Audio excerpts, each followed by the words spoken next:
Hi guys, barkanku da kasancewa da a cikin wannan channel namu. To yau dai gashi na zamu kawo muku bidiyo ne, gashi na bidiyon ya kasance ne a gaggauce aka yi shi yadda mutum zai samu ya undelegating ko nasa, ya samu ya kuma cire shi daga cikin wannan metamask din ya tura shi zuwa ga wani exchanger kamar Bybit ko kuma exchanger da ta bada dama aka yi listing ko. Yanzu da abu na farko da mutum ya kamata yi, wannan shine site din da mutum zai shigo. Wannan wajen da kuke gani shine inda mutum zai shigo idan ya kasance yana da ko kenan.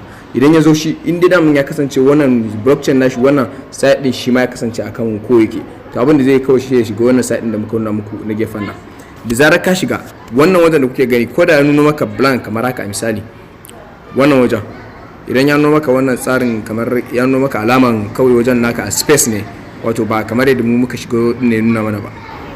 Yauwa idan ya nuna maka kamar haka da kuke gani nan wajen typing din wajen search din nan ne zaka rubuta, idan na sai ka rubuta https, ka gan shi nan kamar yadda ka sa hakan nan, sai ka sa wannan column din nan, sai ka saka stake.coredao. kun gan shi na ya bayyana stake.coredao zaka rubuta. yanzu haka idan ka rubuta sai ka sa .org.original, in ka rubuta shi gashi nan sai ka shige sa. Da ka shiga to zai kawo ka wajen inda aka yi staking din ko, yadda kowa ya staking ko kenan nasa. To wannan abu bidiyon ya kasance a gaggauce ne, kun ji ko da Allah ku hakuri ko da ku ji sawun yana wannan.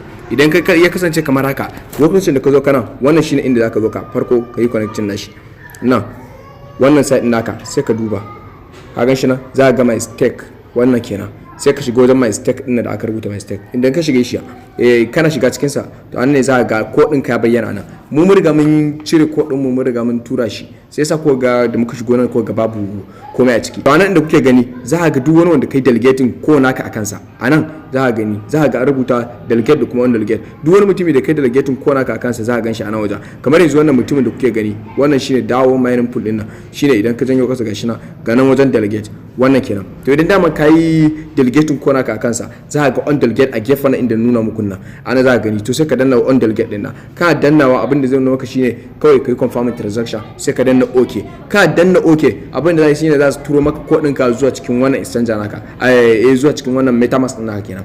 Za su turo maka ko ɗinka ciki a gaggauce kenan. In ma ko mutum biyu ne, mu da yake kafin mu cire namu akan mutum biyu muka delegating, to za ka ganshi gashi nan mutum biyu ne, wannan gashi na ila wani. To sai mai yi maka sakin undelegate. Da ka kammala undelegate shikenan sai ka dawo nan wajen wannan site da kuke gani, nan shine inda zaka dawo, wato wajen wallet na hakiya. Da ka dawo kuma nan zaka ga inda kona ka yake, gashi nan kona ka zai display nan, sai ka refresh, zai bayyana nan. Yana gama bayyana abin da zaka yi, sai ka koma cikin exchanger naka ta Binance, ta Bybit, ko kuma exchanger da ka san kana amfani da ita kuma sun bada ko, a misali Bybit. Yau to da ka shigo cikin Bybit naka, abin da zaka yi shine wannan wajen da kuke gani shine wajen site din da zaka shigo ka nan, wato wajen asset din nan, wajen asset din da kuke gani shine inda zaka shigo. Da ka shigo wajen asset din nan naka, za ka ga akwai deposit, gashi kuma za ka ga akwai wajen withdraw da wannan. To abin da zaka yi, kun ga kamar da mu riga mun turo ko namu, gashi nan shine ko ga yayi display wannan USDT din da kuke gani, wannan shine wajen deposit. Kai ka danna wajen deposit haka, da ka danna shi kuma za ka ga gashi nan su nuno maka ga nan Bybit, NGN, P2P ko kuma deposit crypto. Wannan shine wanda zaka sa deposit crypto. In ka sa deposit crypto haka, wannan to sai ka zo ka nan sai kai searching din wajen suna, sai ka rubuta coredao, sai ka rubuta ko. Idan ka rubuta ko haka, za ka ga ko naka ya bayyana, wannan kenan gashi na, za ka ganshi gashi na a kasan nan, sai ka zabe sa ko kenan. Da ka zabe sa haka, sai ka danna kan ko din ha yalo da rubutu maka a wannan wajen da kuke gani. Wannan shine address din da zaka yi copy, wannan kenan. Wannan shine zaka danna copy address, wanda kuke gani shine zaka danna copy address. Idan ka danna shi haka, gashi ne zai nuna maka successful a can sama. Idan ka danna ka ganshi can zai nuna maka successful a can sama, gashi na copy successful. Da kai haka, abin da zaka shine sai ka dawo cikin metamask naka. Kana dawo cikin metamask application naka, to anan ne zaka samu ka yi transaction na shi, wato ka sa address naka, sai ka dawo da code ɗinka daga cikin metamask, sai ka dawo da shi zuwa cikin Bybit naka kenan.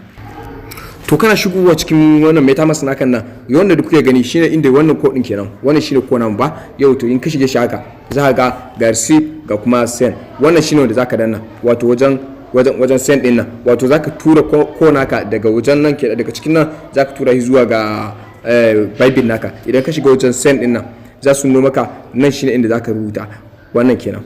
Kun ga nan mu za ku ga transaction namu nan da muka yi na yau kenan, gashi nan kun ganshi nan sun nuna mana. To wannan shine wannan shine inda zaka sa address din anan da kuke gani. Da ka haka sai ka danna gashi nan pasting.